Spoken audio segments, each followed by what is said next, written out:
Let's pretend it's the end of this whole ugly story. We vanquished the foe and we triumphed in glory. There's nothing but rainbows and blue skies ahead. Hallelujah, amen, it's the end. We threw off the yoke and we broke all the shackles. We tore down the walls and we burned down the castle. The oppressors all scattered and naked they fled. Hallelujah, amen, it's the end. Welcome to Before the Future Came, temporarily not a Star Trek podcast. We're looking at the ideals of utopian science fiction as we voyage from one work to the next, following a breadcrumb trail of motifs. This month, we're talking about SCP-6001, Avalon, by T. Rutherford, a story from the SCP Wiki Collaborative Writing Project written in 2021.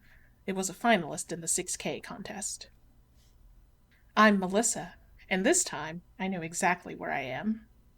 I'm Gregory, zen-like in my total disbelief of the universe. I'm Lucy, and I am a calico after all. Since we're both doctors, we can spare the honorifics.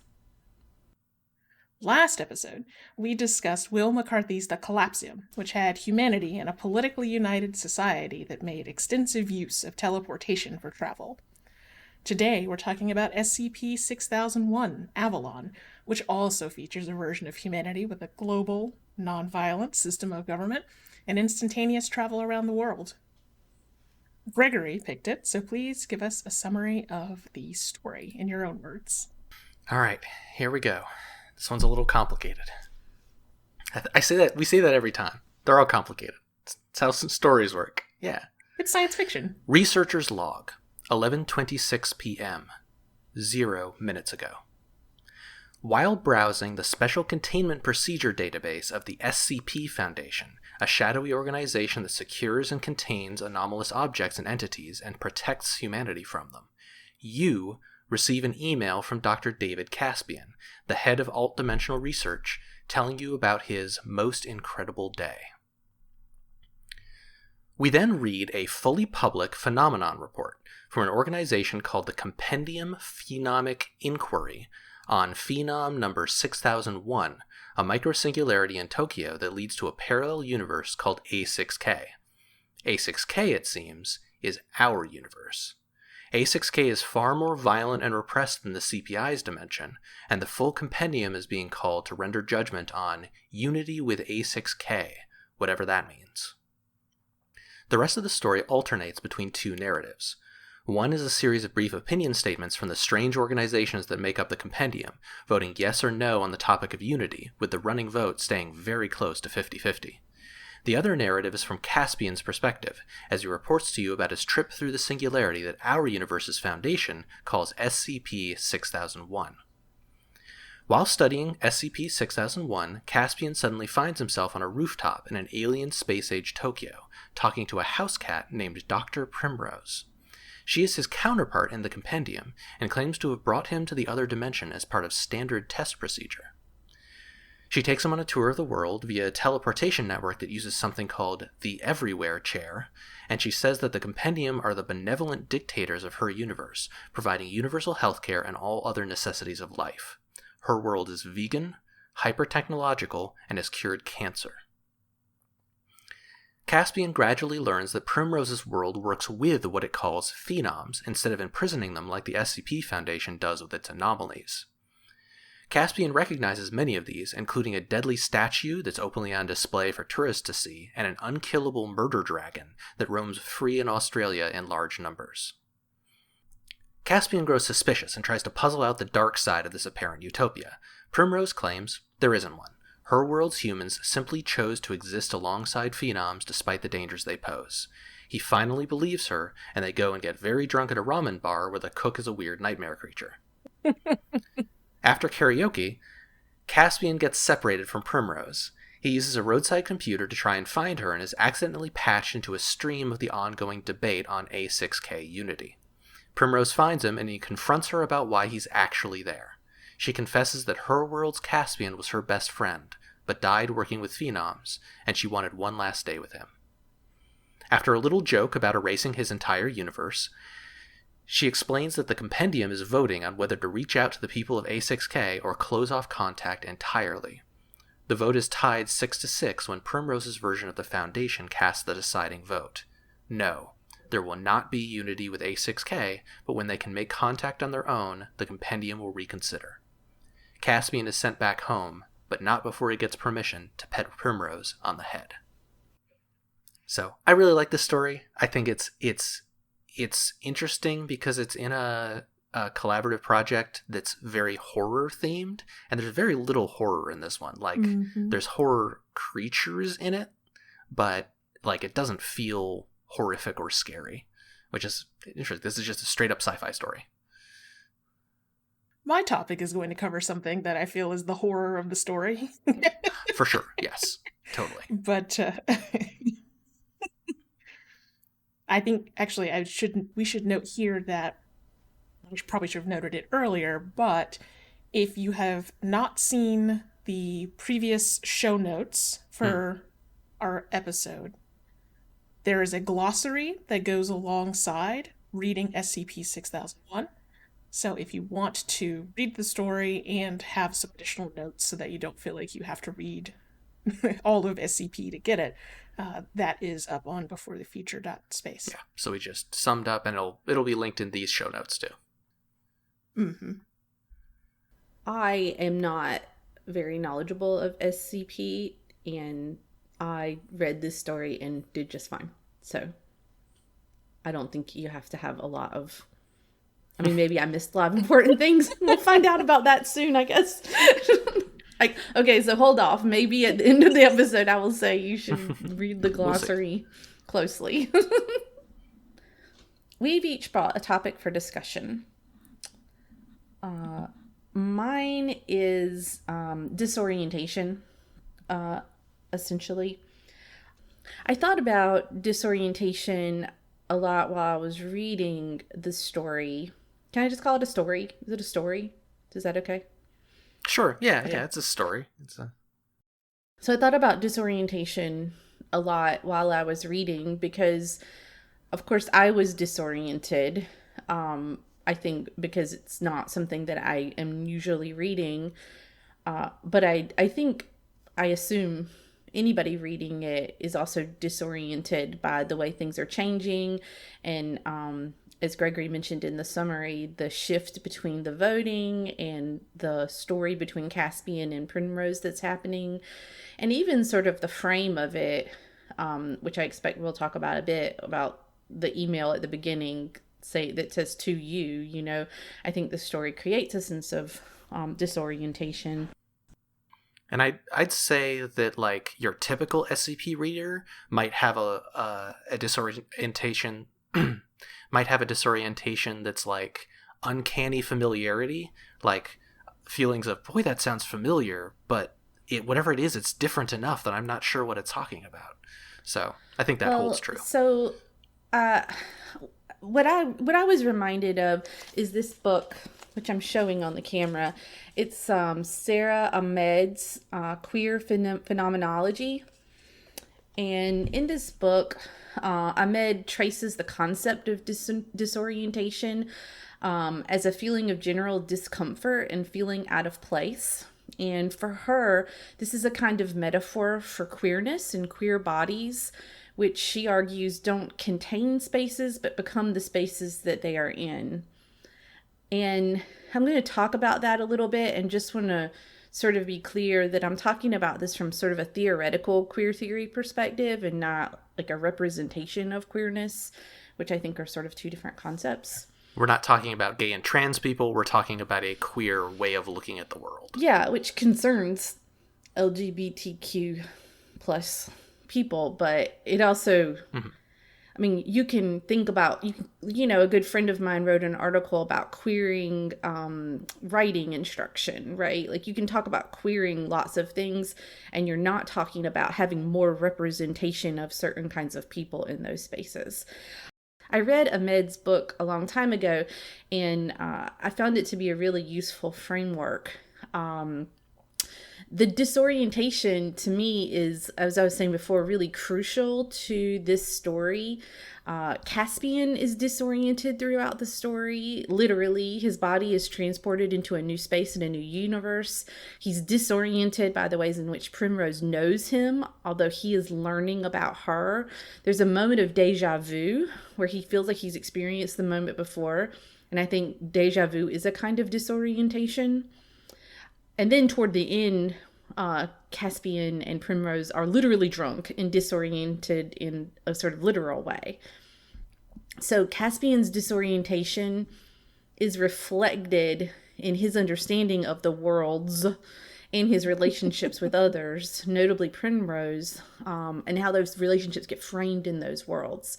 So although I don't think this is a lowercase queer text, I do think it's a capital Q queer text, because it queers our thinking about relationships and our relationships with worlds and spaces.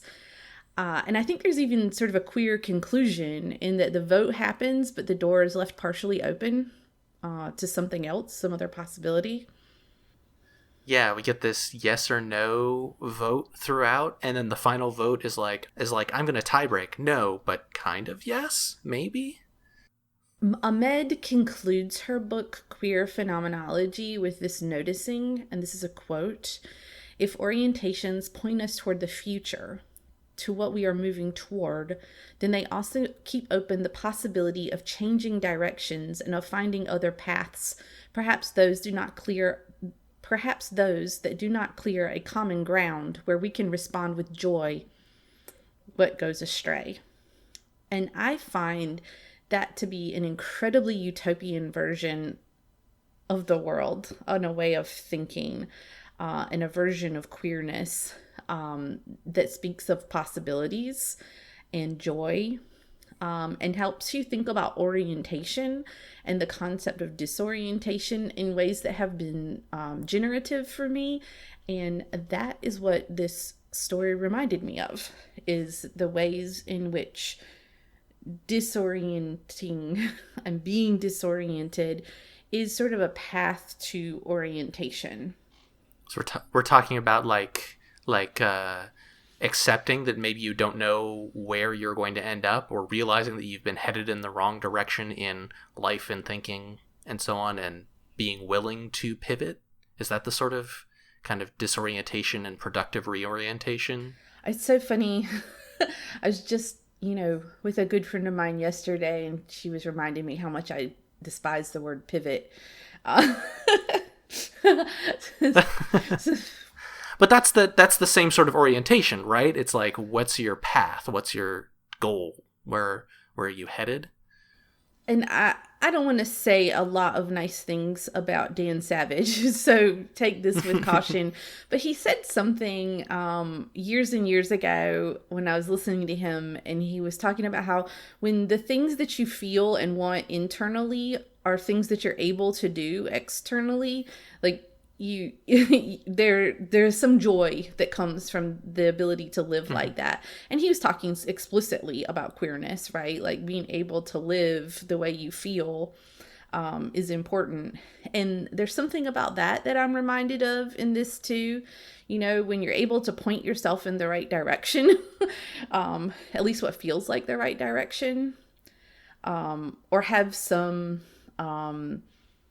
clues for orientation. I mean, because we're all always disoriented.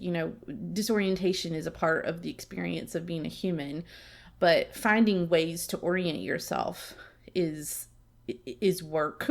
Maybe the work of being a person. Yeah, as he's moving through this story, as David is moving through the story, he is grasping for reference points kind of constantly. This is supposed to behave this way. This is supposed to behave this other way. What are my anchor points? And there are almost none. There are very few. And the way he learns about Primrose, like, oh, that's a cat saying. That's something cats are allowed to say. That was funny. Am I allowed to say that? And also, like, understanding her, like, understanding their relationship is a kind of orientation in the story. Interesting. I'm thinking of queer phenomenology. So, like, phenomenology is, like, what it's like to experience things, right? Like, what it's like to feel things. And there's a lot of places in this book that made me think of object-oriented ontology and that we discussed earlier of, like, there are all sorts of ways of being that this story is like, that's a fine way of being. Like, it's fine to be a cat. It's fine to be a weird, deadly sculpture. It's fine to be a fish out of water in this world. And, like, everyone's very accepting even of Caspian's, like, accusations of them being some sort of evil conspiracy. Part of the thing that Caspian has trouble with is something that is core to my topic, which is that this is a very interesting exploration of pacifism and nonviolence. This world, although, I mean, Primrose admits at one point or accepts, it's not like she's confessing to it, it's just like she's like, yeah, we've had war. There was martial conflict that was required to enter into the world that we are in, but, like, the way that this universe has become peaceful and so on is through, like, through literal mutually assured destruction, in the sense of, I did not get into this, but basically all of the powers of this world became strong enough that they realized that fighting each other would result in apocalypse, and also that they could team up against the real problem. So, like, wherein in A6K, in the default SCP world, there are these, evil gods and strange forces of nature that cannot be stopped, and there's these shadowy organizations that are kind of feuding with each other and each claiming that they have the best way to hold off this apocalypse. Mm-hmm. In this world, they're like, no, let's team up and use all this weird stuff we have and just kill the devil and stuff like that. And they end up in this society where, having removed the worst of the existential risks and of the things that are truly antithetical to joy, they have proceeded from a perspective of pacifism, of saying, we're not going to hold things prisoner, we're not going to kill things and fight, even if it means we will die along the way, because, like, there's been a decent amount of pacifist discussion in philosophy. A whole lot more of the discussion around nonviolence and pacifism has been either opposition to wars run by a powerful state from individuals, or ways to resist against oppressors by marginalized people. So, like, think Gandhi and Martin Luther King Jr., people who recognized that, if they're going to kill you anyway, you might as well put yourself at risk strategically and, like, use the fact that the power will be aggressive towards you in order to forward your cause. And that's not actually what's happening here. This is a world in which the benevolent dictators, the people in power, are deliberately nonviolent now. They deliberately accept the fact that sometimes your researchers are going to get killed by the monster you're trying to talk to, and it's better that they get killed and that monster becomes your friend than they get killed and your monster becomes your prisoner forever or another existential threat. And it's really it's a kind of a refreshing way of depicting this sort of utopia. I was looking for kind of like what's a good quote to use to talk about this philosophy, and Robert L. Holmes is a philosopher who wrote Pacifism, A Philosophy of Nonviolence, and he has, like, a really straightforward argument against war in that.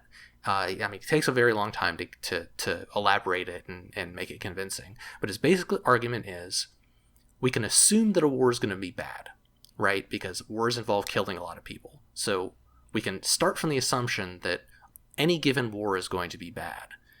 And then in order to make that war acceptable, you must then be able to prove that it causes enough good in some, whatever, it doesn't have to be utilitarian, however you determine what the war is, what is good about a war. Mm-hmm. You have to be able to balance out, you have to be able to prove that this war in particular is good.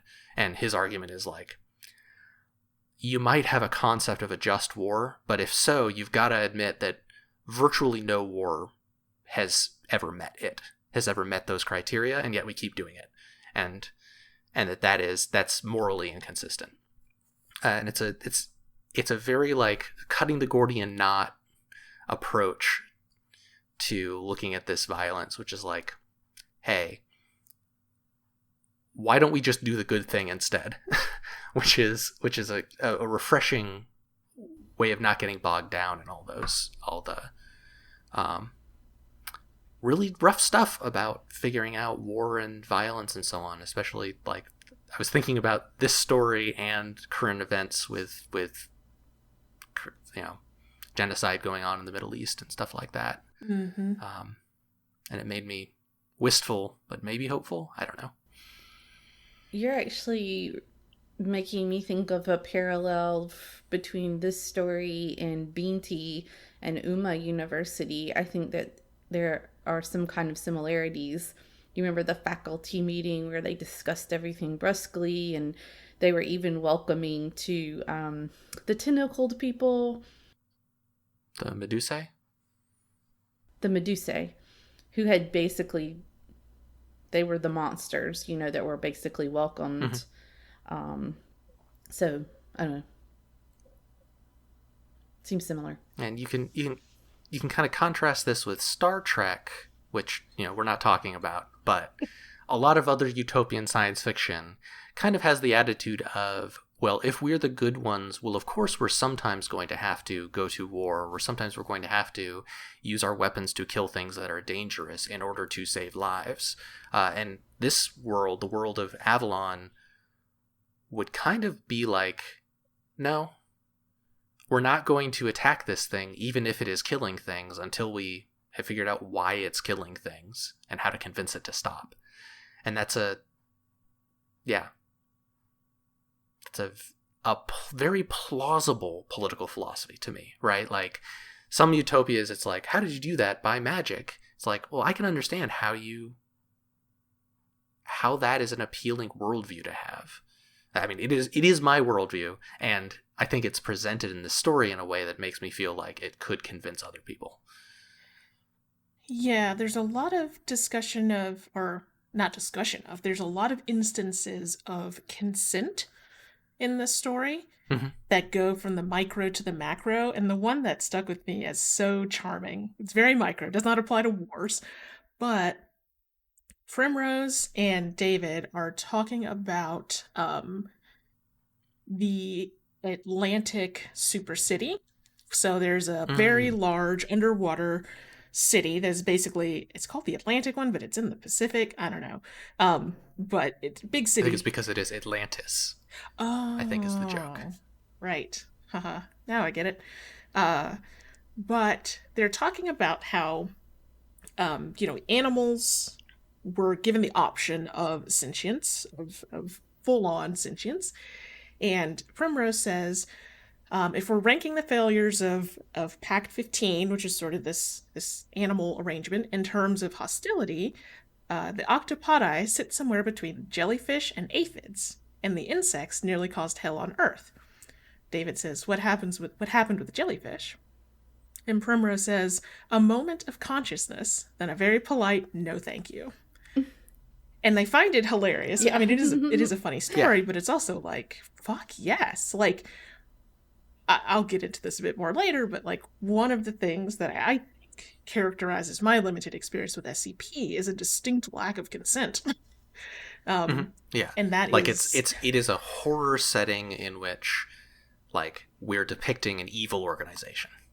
Exactly. And so I think to have a good philosophy of pacifism and nonviolence, explicitly or otherwise, consent enters the picture. How do you let people say no?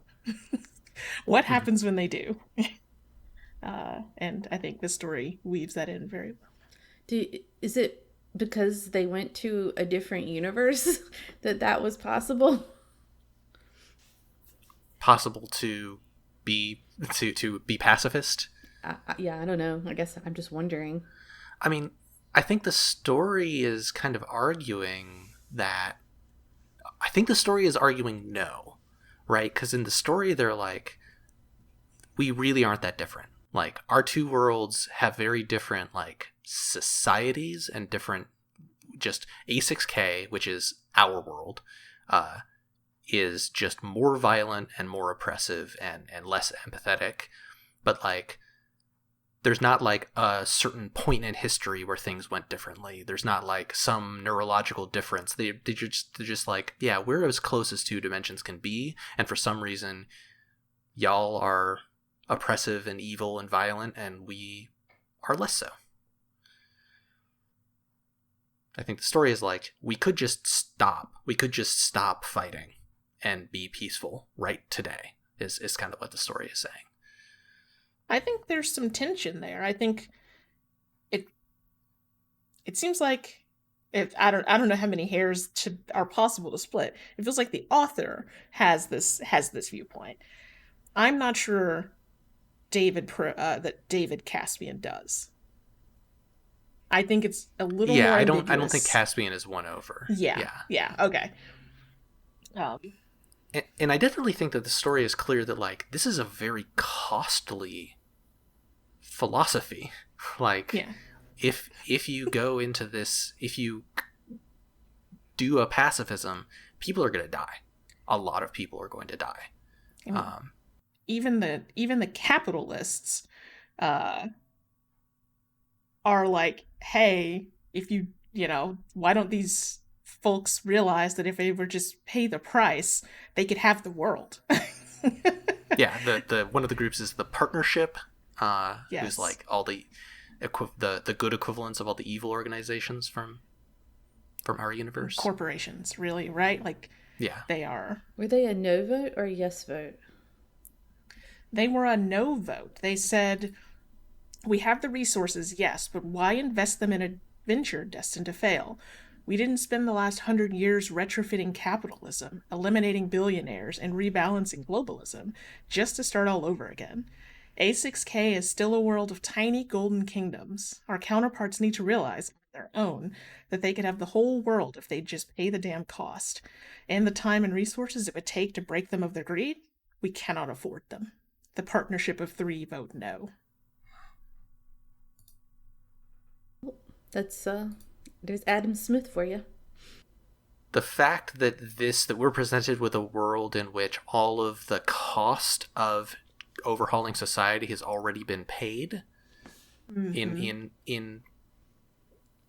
for the most part at least, makes this seem much more appealing, right? Because we're seeing like, oh well, all the bodies have been buried at this point, right? And but I don't know that capitalism or other vectors of power will go down without a huge fight. Yeah, there's a segment on that I think is interesting and optimistic, but yeah, I think you're right. So speaking of costs, I want to talk about jailers. I want to talk about people who run jails. So I have read a few SCP articles over the years, none recently until this sort of burst. So although I'm going to talk about like SCP, this is sort of from the perspective of reading this story and blooming outwards more than recollecting things I read 5-6 years ago. But I think one way to look at the story is look at the tension of the story is as being between David and David as a jailer who is faced with those who would be imprisoned. He is a cop looking at ex-convicts and flinching at the possibility that they might do the thing he is absolutely 100% confident they are going to do. And I mean, David Caspian is more like a prison doctor in this sense. Like, he's that's always great. not. Yeah, I mean, I'm not saying he's good. He's good, Yeah. but like, his job in our universe is like, he doesn't really have to work with the prisoners, right? He is not generally jailing people. He's like looking through rifts and sending incarcerated people on expeditions that are probably deadly and stuff like that. Right. So he might not have the keys to the door or sign the checks, but he is nonetheless in the role of a jailer in our society, in A6K's society. And if I take this story as it is, he doesn't even register the cruelty of SCP's actions particularly. Like, he acknowledges that they are imprisoning people, they're torturing a child, they're doing these various things, but even imprisoning a person for decades is cruelty. Mm-hmm. To imprison them and then torture them is, I think, what currently the masses would say is cruel, but is an additional cruelty, right? So he doesn't even come into this discussion with this idea that, like, maybe we're doing a bad. Yeah. And meanwhile, like, the first compendium entry, the first compendium opinion we get is from the Wanderers, who are like, hey, the one other time someone's come across from this universe, it was a person who was being held prisoner and enslaved, and he fell in love with one of our people and then had to go back, and, like, that's not cool. We don't like this universe. Exactly. We need to liberate them. We need to have unity. We vote yes, but, like, they see it as liberatory. So when there's a point at which they go to a museum, and David sees a statue that is a sort of well-known, famous SCP thing. It's a statue the first SCP, arguably. Yeah. It's a statue where if you look away from it, if it is unseen, it will move, and in our world probably kill you or kill something. And Caspian asks, currently in this alternate world, the statue is set up as an art piece. So it is given 1 second a day to move itself into a new position, and then people come and stare at it all day. And so Caspian asks, aren't you worried it might, and Primrose says, might what? Hurt someone? Kill someone? Oh, it might if we were ever so disrespectful to lock it away and leave it unseen, letting it wallow in its own filth. Any person would do the same. It's a statue, David. It's art. It stops when it's seen because it wants to be seen. And it's just one of those things where Primrose is just saying, like, the basic humane thing, which is if you lock a person up and leave them to wallow in their filth, they are going to be miserable. Mm-hmm. They're going to be miserable, and they're going to try to get free. And I would say it's even more basic than, I feel like this is what I teach every day. Like, our work is to figure out what people need. And then, exactly. I'm in education, by the way. I mean, to figure out what people's needs are and help them meet those needs. And when we consistently refuse to do that, well, then, yeah, like, bad things happen. But then the answer is not to build a prison for the monster. The answer is figure out I loved this part so much. I'm so glad you brought it up, Melissa. Yes, it was one of my favorite parts. The other part was about this everywhere chair, which I will touch on lightly for the sake of brevity. But in the SCP world, in A6K, the everywhere chair, the teleportation chair, is a pile of wood chips. Because another secret society put it in a wood chipper. And so now those wood chips teleport around and kill people by teleporting to their lungs and stuff. And so the entire containment protocol for this pile of debris is to make sure no one aggravates it and gives it something mildly useful to do. It wants to be useful, So let it be mildly useful. And don't aggravate it, and if it gets upset, play an alarm and let people know.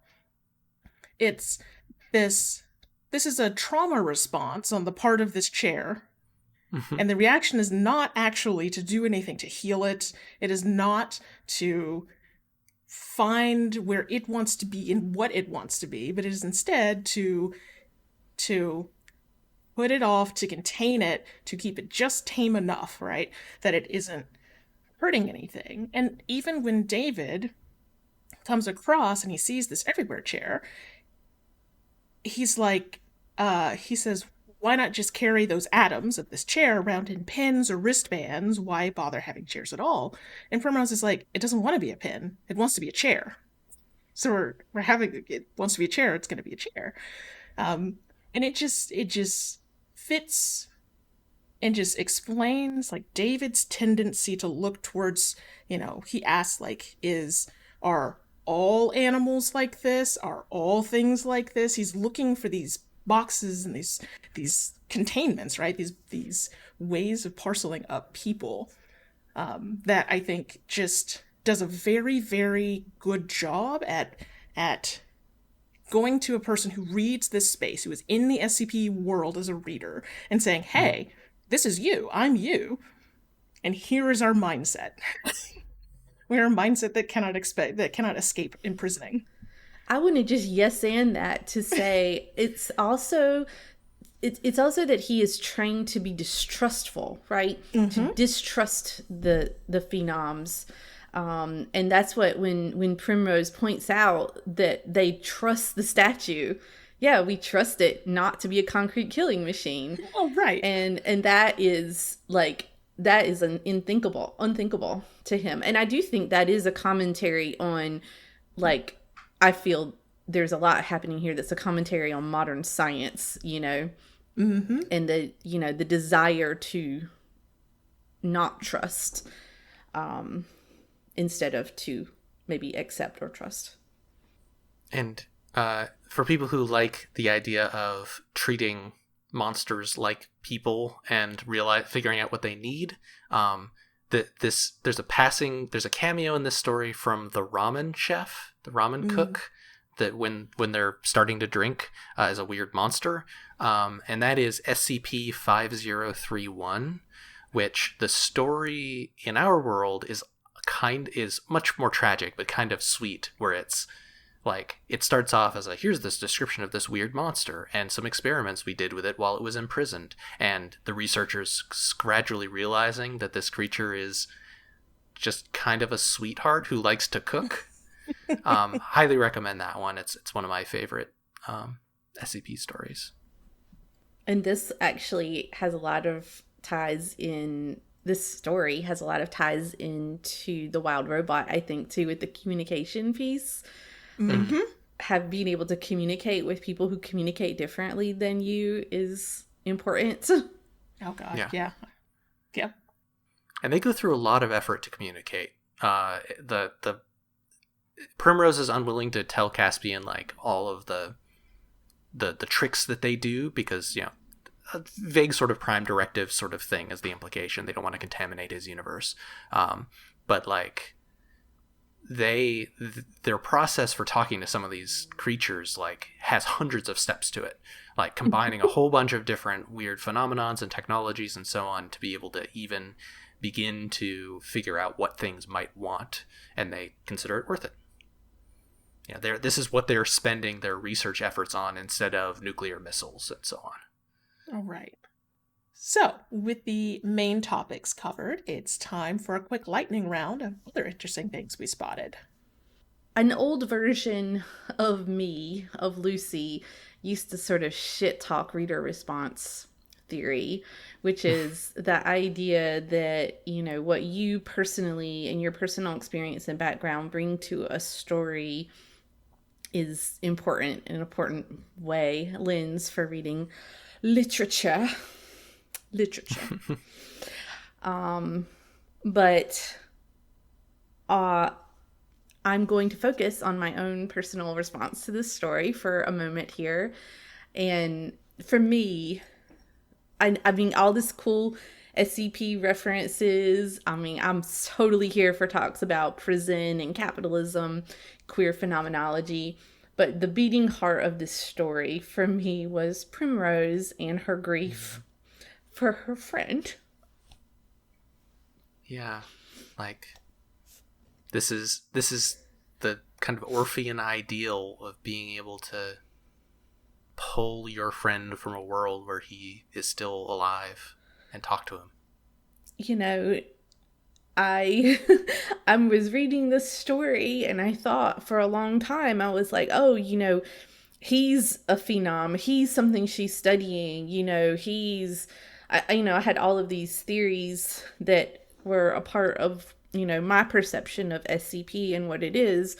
But then to find out in the end that she's grieving and she saw an opportunity to have her friend for a day and she offers for him to stay, you know. And I think she knows, you know, that he won't. And I think she also knows that it's not really him. You know, it's not really her friend. But, you know, I have struggled so much with grief for the past couple of years. And I just really identified really hard with that cat in that story. That little cat with her PhD and her little jacket and her big ball of grief that, you know, caused her to, you know, make a choice that doesn't really make sense, you know, for her work or for her life, but just because it's this thing that she feels. And just not even from a part of this, like, of this whole writing project and the and all of that stuff, but just from a story perspective, I thought it was lovely and heartbreaking, and also a reminder that those connections that people have, the connections, you know, that we feel for each other are important, I guess. Well, I didn't mean for it to be me who's crying again. Crying too.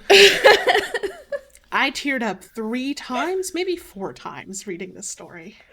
I sobbed. I sobbed in the end about this fucking cat. That's what I'll say. Grief is weird. Yeah. And I really understand that cat. We talked about that hard science fiction, soft science fiction divide last time about the Collapsium, and like this is solid soft sci-fi, right? Like this is entirely about politics and sociology and feelings. But like even your most standard hard sci-fi story, like almost certainly the thing at its core is something deeply emotional if the story's any good, right? Like it's grief or passion, and like, you know, some of our most stereotypical justifications for characters in fiction are things like revenge and like trying to redeem yourself for something that you were mourning that you did, and like it always feels to me a little goofy when I tear up over, you know, some anime kid who's trying super hard or a cat who's sad about her friend or anything like that. But like, I don't know, it's fiction, right? Yeah. Something that stuck in my head as I was reading this that like kind of helps make it feel a little realer to me is that this is an epistolary story, which when it's like when we all learned this in middle school probably or high school.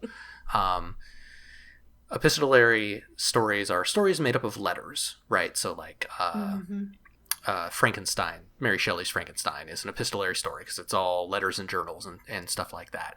And more generally, epistolary stories are stories where all or most of the text in them is real in universe text, what kind of a game design person would call diegetic text. Like this story is, its entire frame is an email from Caspian, in which he's sort of written up like incident reports in a style that's very similar to the rest of the wiki, and then like selections from the minutes of this meeting and one government report, and it kind of gives everything this immediacy to it, where it's like you're not,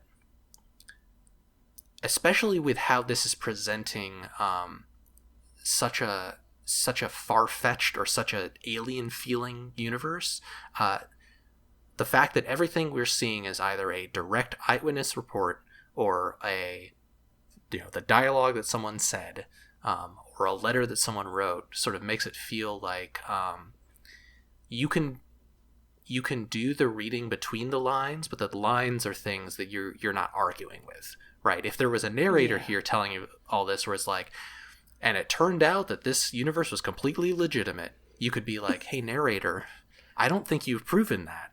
But in this case, we can be like, I don't know.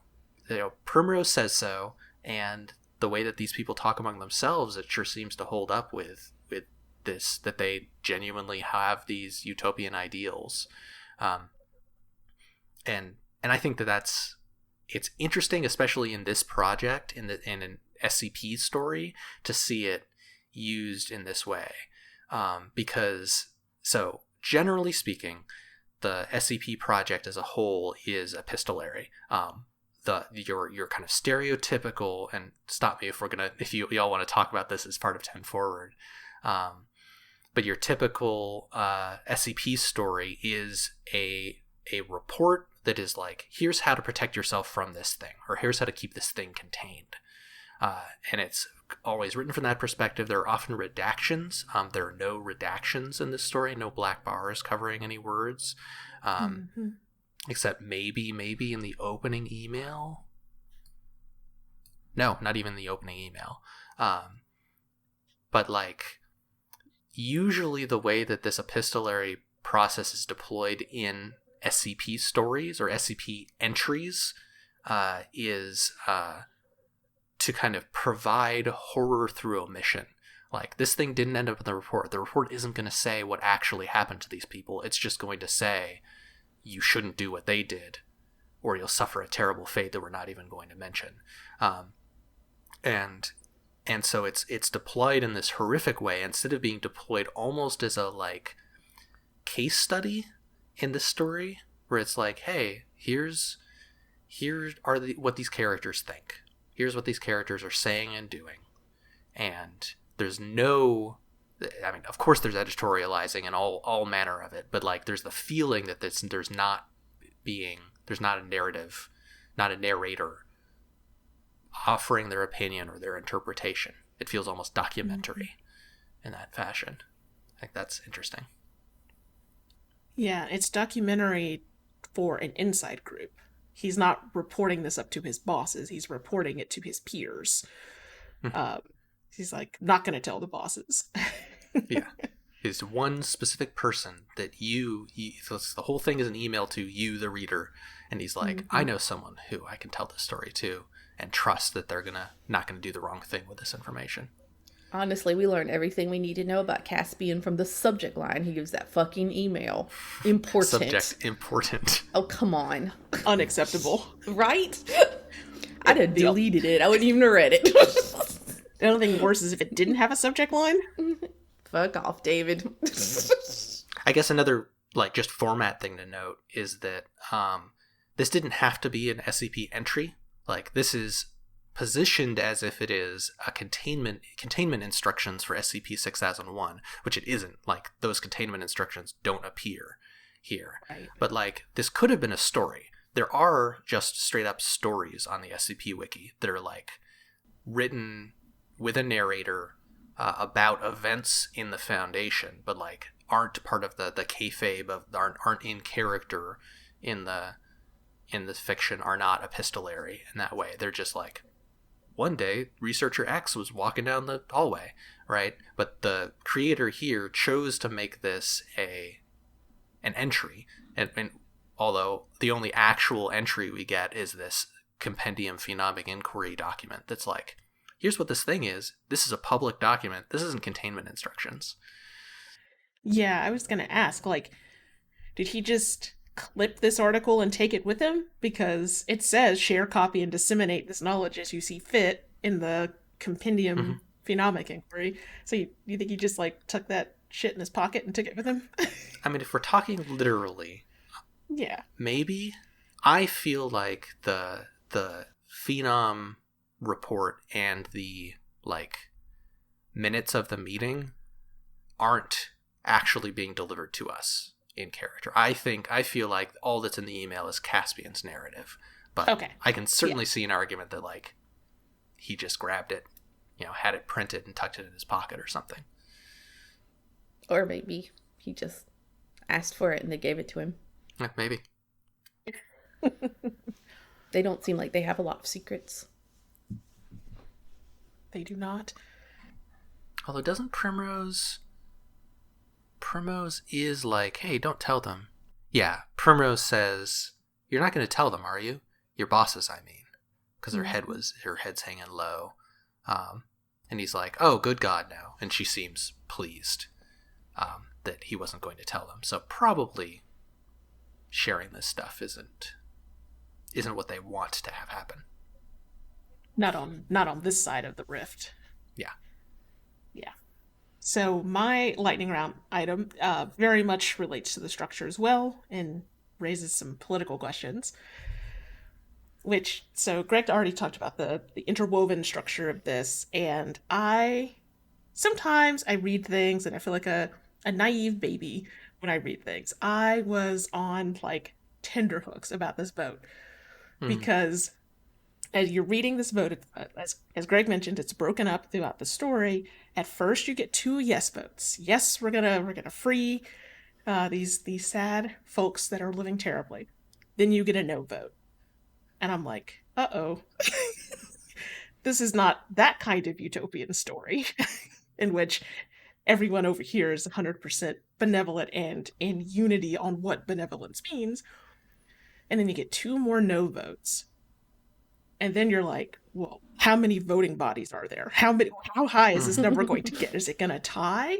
Will it be close? Like, what if there are 6 voting bodies? And you're like, this is it, right? And you're kind of not even sure whether you want a yes vote or a no vote, right? Because the people saying yes are like, we should help them. But also, like, you're voting on something called unity from this suspicious thing that even we as readers are not sure if it's truly utopian or some sort of secret horror. And liberating people, like, that can sometimes be sus. Exactly.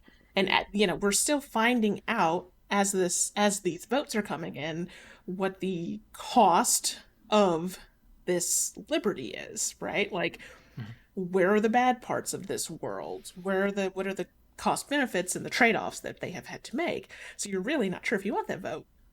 And then I'm like, will we even be told the final vote? Is there going to be something that, like, ends the report right before the final group, does it? That would be another classic SCP wiki story move.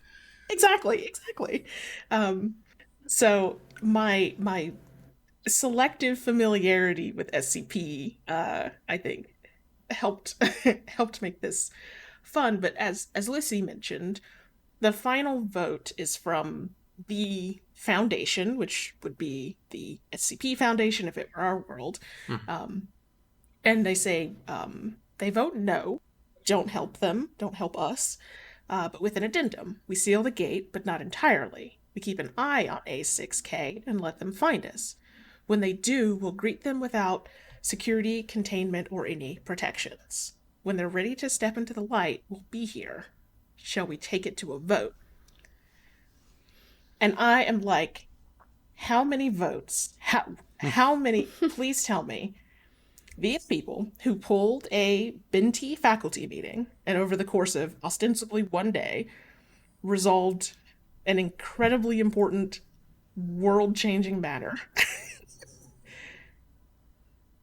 decided this and then open another vote. Is this what they do all day, every day? Is this a once every 5 years kind of thing that requires them to all come together and vote? And to be clear, like, these groups, and I'll be going through them in a little bit more later, like, these groups are like, one of them is a bunch of weird supernatural commandos, one of them is the Fey Realm, one of them is just a bunch of Bigfoots. Right. Like, these aren't all just, like, human government bureaucratic cabinets. Right. One of them is nobody? Mm-hmm. Like, capital N, nobody.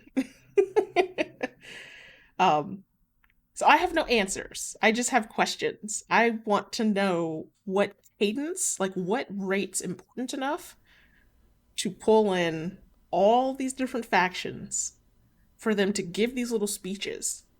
Each one of them gives a little speech, written or otherwise. I kind of assumed written, but who knows? Maybe they're all chit-chatting at each other over Zoom. But I want to know how this world works.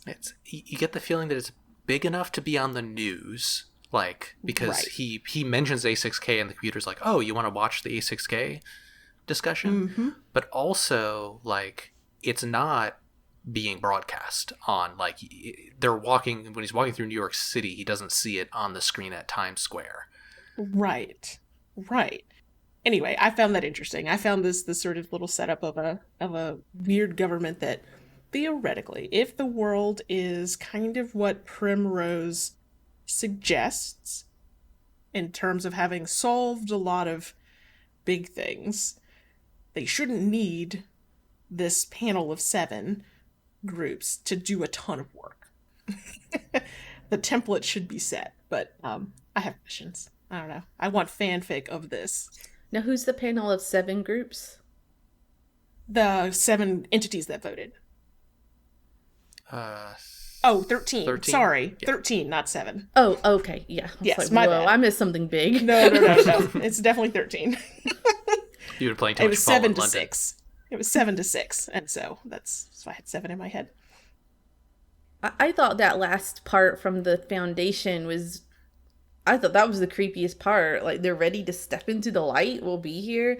Like, nobody ever says that and means it in a good way. I guess maybe if you're the angel Gabriel or something, but I don't know. It doesn't... Yeah, and one of the other groups talks about, like, the A6K needs to have the will. They need to find the will in themselves. The Synthetic Assembly, which is a group of robots, synthetic robots, seems to be the term. And they need a will that is set on their own liberation. So, which I get, like, I don't think they're wrong, necessarily, but that gets into the complication of whether you want a yes or a no vote.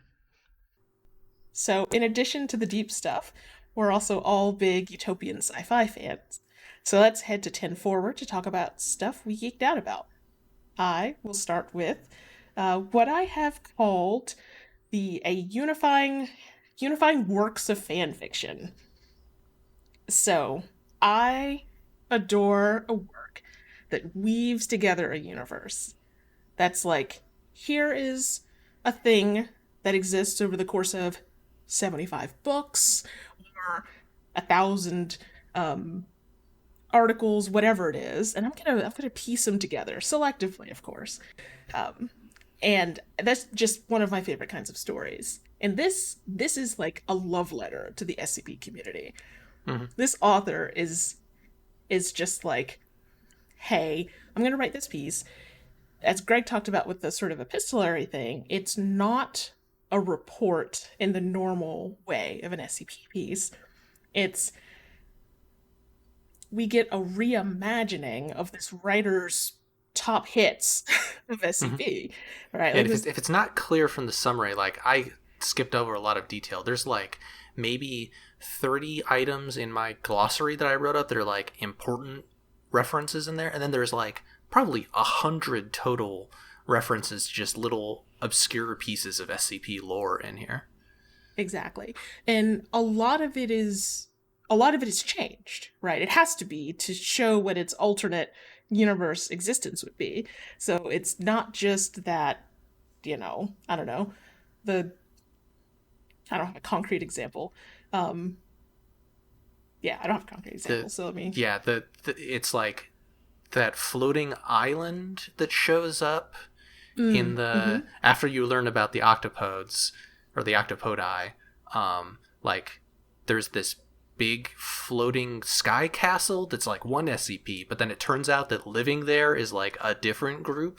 That's another reference that I didn't get. The library? The library was a combination of, I think, 3 or 4 different SCP entities, like paper dragons and a person living in a storybook and all sorts of things sort of morphed and changed and reimagined.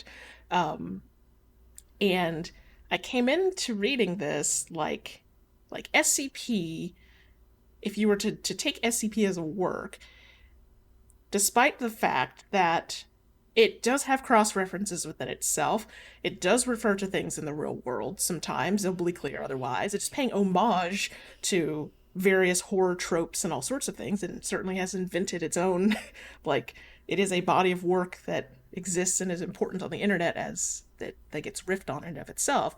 But this particular piece of SCP, to me, is fan fiction. I mean, it is literally an SCP-AU, right? Like, Right. It is literally what if SCP was cool, was good. Yeah. And I did not expect to find that in SCP. My sort of perception of SCP is as a space that takes itself very seriously, or quite seriously, as producing an important work.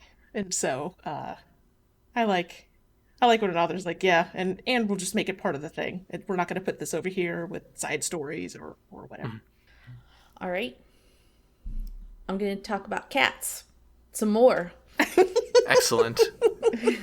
First, in order to prove that this is a utopian sci-fi thing, I must point to Exhibit A, Isaac Asimov's 1942 short story Time Pussy. I didn't make this up. This is true. You could have gone with the cat who walks through walls, but you're going to go with But I Time didn't. Pussy. Okay. I didn't. I'm going with Time Pussy. In Time Pussy, written by my favorite sci-fi writer, Isaac Asimov. I don't know, maybe Octavia Butler, but I still love Isaac Asimov.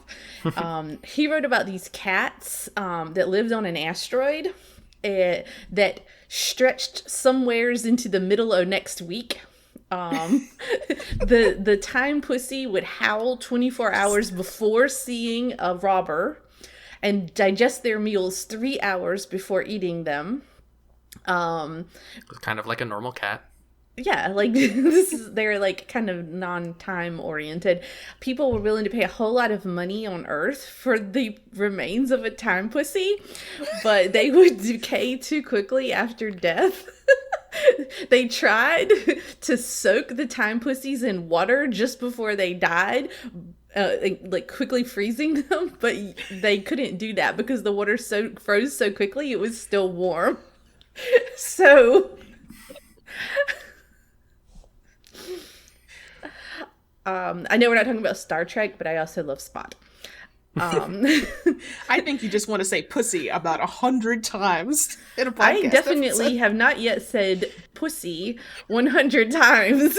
I would have to say pussy several more times in order to get to 100. And I guess I will add that I was 100% won over by the prospect of reading this story when the beginning. However, what drew my attention the most was the fact that there was now absolutely a cat. It sat facing me, perched on the rooftop's edge. It had a coat of spotted orange, white, and brown, all underneath an actual coat. A violet blazer, specifically.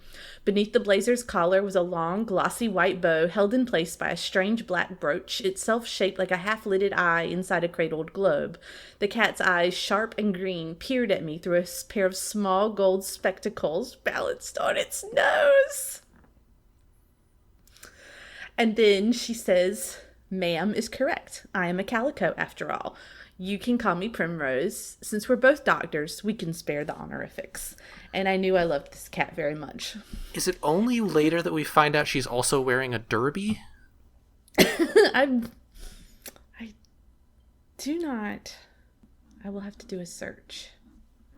Or did I misread that part? There's a part where Caspian is drunk and insulting her fashion sense. She says, I'm going to drink it, David, and you're going to help me. Oh my gosh. She's the best cat. Don't talk to him like that. And another thing, Little Miss Stylish, Little Miss Blazer and Bow, orange and purple don't mix. Okay, so no bowler, just her fur and the coat? Yeah. Yeah. Which... she's orange. He's wrong. He's wrong. As a person who will do purple anything, purple and orange can go great together. They're Clemson colors, which is problematic, but it's not the cat's fault. She's calico, and violet is great.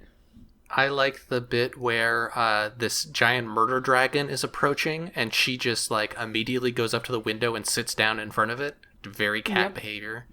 When she jumps up onto his shoulder. Mm-hmm. She has a collar that expands into 100 spider arms that lets her manipulate things. She seems to just eat human food. She seems to just eat ramen and sushi and booze and be fine because they've created a technology that will finally let cats eat whatever they want. Well, my fan thing is a thing that happens in genre fiction, generally sci-fi, fantasy, sometimes in horror, where you get a group with a political view that just goes out and says it, just has a vision statement for what they believe that's real quick to be summed up and is easy to digest. And this can have a bad side, right, where you're oh, all the Klingons are warlike and say that today is a good day to die. But when it's specifically about a political group, I think it's really cool. So I'm thinking of Babylon 5, which is Struck Works, don't go watch it, but it has two groups. They're the Cylons and the Shadows. And the Cylons always, not the Cylons, that's Battlestar Galactica. You're thinking of the Vorlons? Vorlons, thank you. Vorlons and the Shadows. So the Vorlons, although that also might be a Mass Effect alien, but we're going to go with it. The Vorlons always ask, "Who are you?" And they, when they meet a new person, they say, "Who are you?" And then the person's like, "I'm so-and-so." They're like, "But who are you?" And then the Shadows have their representatives ask, "What do you want?"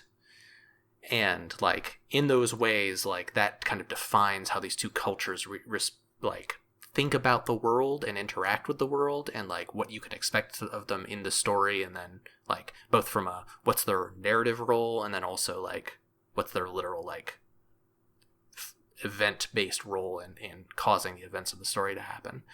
And this story just has it's just got 13 short essays. They're just here's what we believe. It's really cool. So you can kind of get a real high-level summary of what's going on in this society and the groups that make it up. Mm-hmm. We get the Wanderers, who are the we want to explore and learn new things, and they call Unity liberation. They're the ones who are these people are jailers. We need to liberate their world. The Charity, which is a group of people who in our in A6K try and help people and do awful things to them instead. But in this world, they call Unity salvation. They say they want to save A6K. The Assembly, which is the robot people, I think, say it's enlightenment. And then that's later parroted by the Foundation saying bring them into when they want to see the light or when they want to come into the light. The Partnership sees Unity as an expense. They say it's too expensive, we can't afford it. The Collective sees Unity as disruption, as trying to invoke authority on someone. The Absent Party sees Unity as redemption, as something that could be made up, that could make up for something in the past. The Workshop, who are the factory and union people, see it as working together. The Apex, who are Sasquatch, see Unity as reaching out. Oh no, I'm sorry. The Apex are not Sasquatch. I forget who the Nocturnal is Sasquatch, and they see Unity as letting the other universe in. Whoever the Apex are, see it as reaching out. The Watchers see it as solidarity with another universe. The Unnamed sees Unity as like traveling a path. They're the Fae people, I think. Peacekeepers, who are the military folks, see Unity as trust, and the Foundation sees it as stepping into the light. And so you just get real fast 13 groups who definitely blur together. I'm not saying that, like, in this, you come out of the story being like, I understand the political structure of the compendium.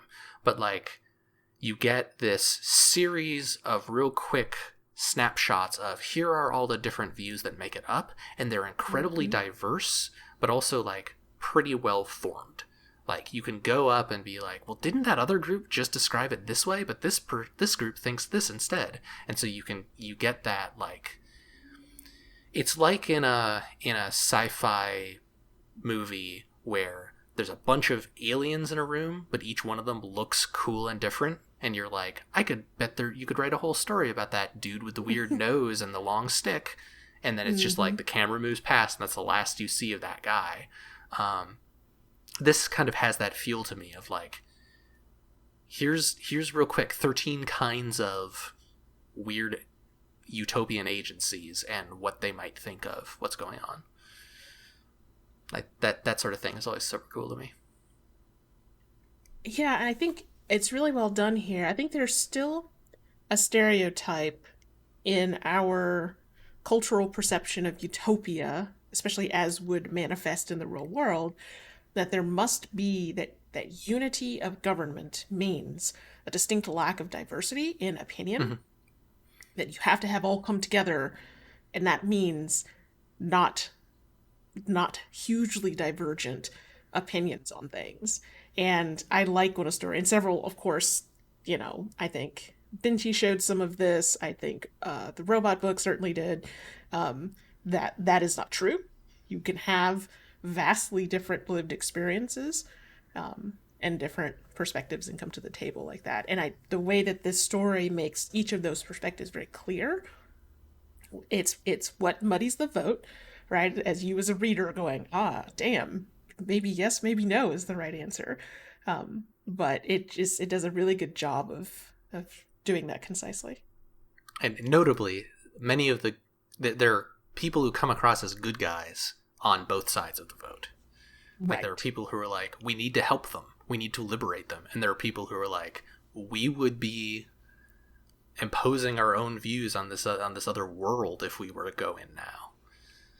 And both of those are like, yeah, it seems like a good argument. I think the important part is that there's able to be discourse, that it's showing you like a model for the discourse that's able to happen. And not in terms of like, we need to consider all sides of the argument, but in the sense of like, you can have certain differences and still have solidarity on important issues as long as you're not like coming in wanting to kill other people and that sort of thing.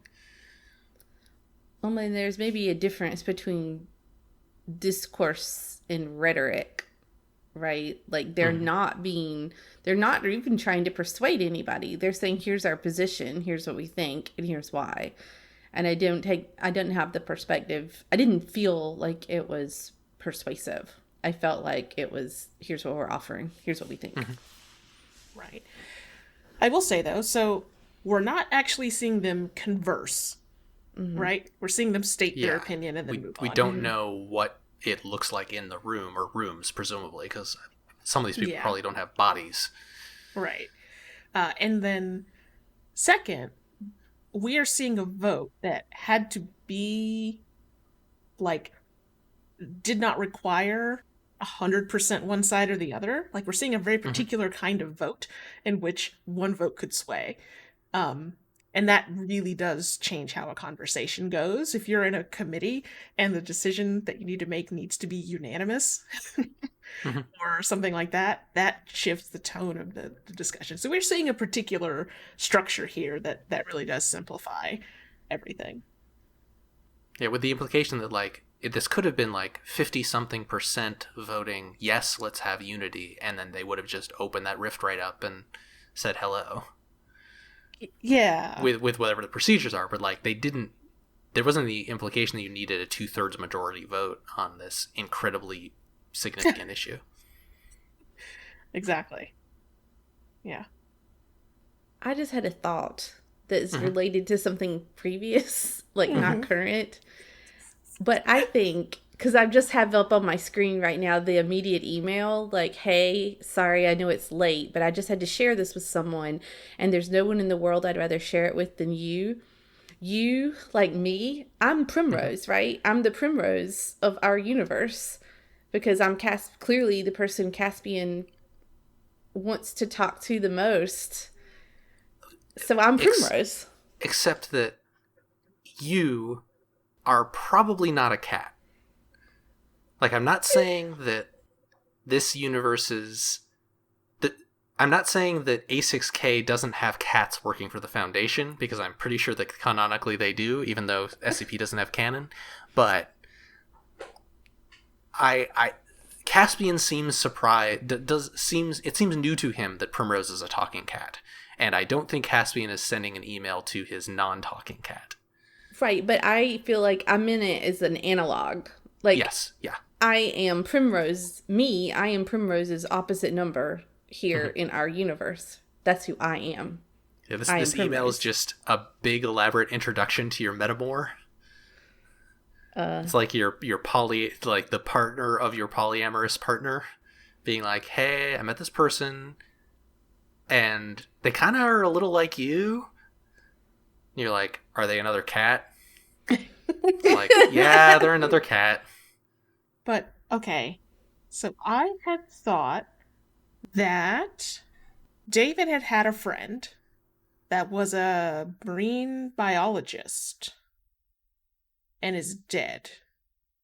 That's the Primrose analog, right? Yeah, that is also Lisa. Lisa would have loved this. An old friend of mine, she was studying this anomalous coral substance when, well, things can be a bit more dangerous on my side of reality.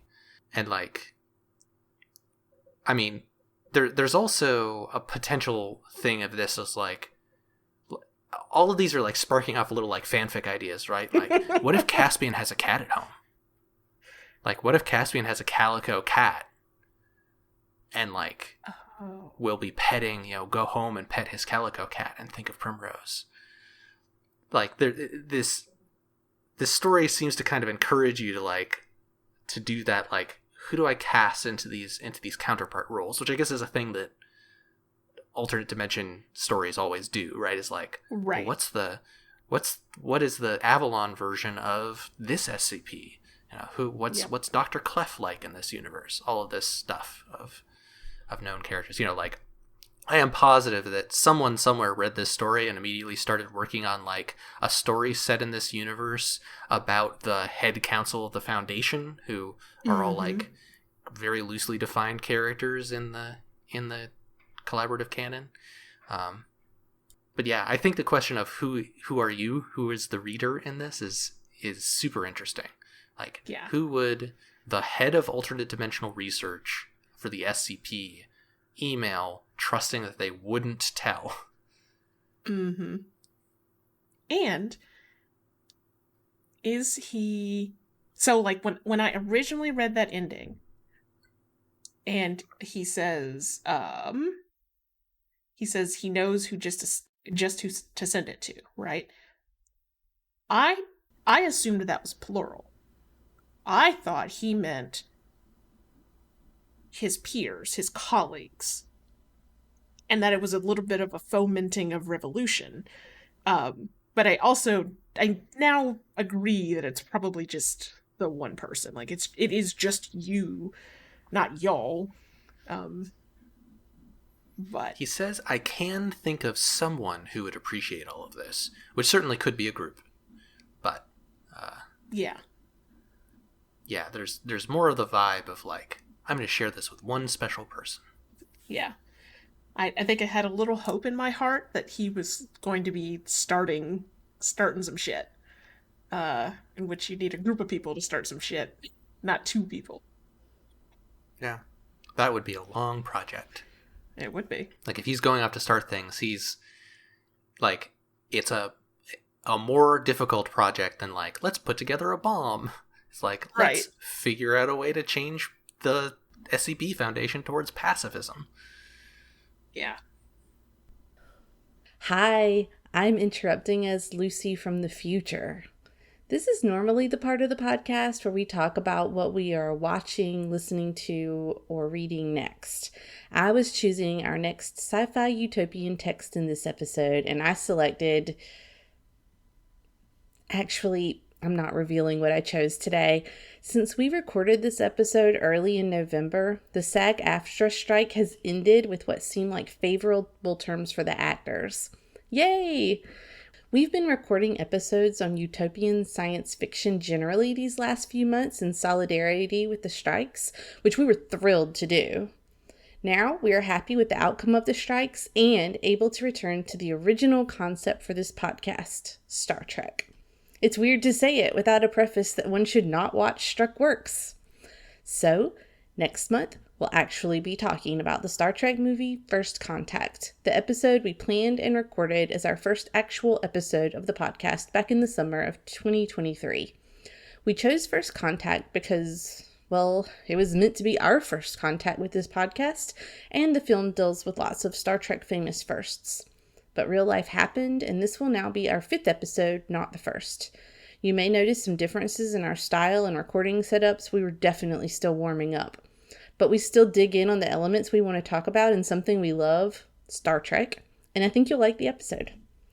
We've talked about continuing this sci-fi utopian cycle we've started separately of Star Trek properties, and it's still possible that will happen at some point in the utopian future.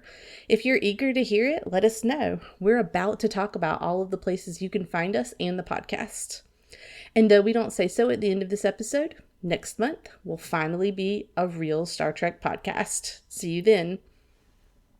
Oh, and hey, don't mention any of this to past us. We don't want to fuck up the timeline or anything. You can find links and show notes at beforethefuture.space. Please rate us 5 stars on Apple Podcasts or wherever you found the show. If you have any questions or comments, you can comment on our website or write to us at onscreen@beforethefuture.space. I'm Lucy Arnold and sometimes blog at intertextualities.com. I'm Gregory Avery Weir, and you can find me at ludusnovus.net or on cohost at cohost.org/GAW. And I'm Melissa Avery Weir, and I live at urson.net or on Mastodon as melissa@urson.life. Our music is Let's Pretend by Josh Woodward, used under a Creative Commons Attribution 4.0 license. Thank you for listening. We'll all live happily ever after, surrounded by butterflies, children, and laughter. It's a fairy tale story, so let's just pretend. Hallelujah, amen, it's the end. Happily ever after the end. That's my fan thing. Oh, just one last thing, though. Pussy.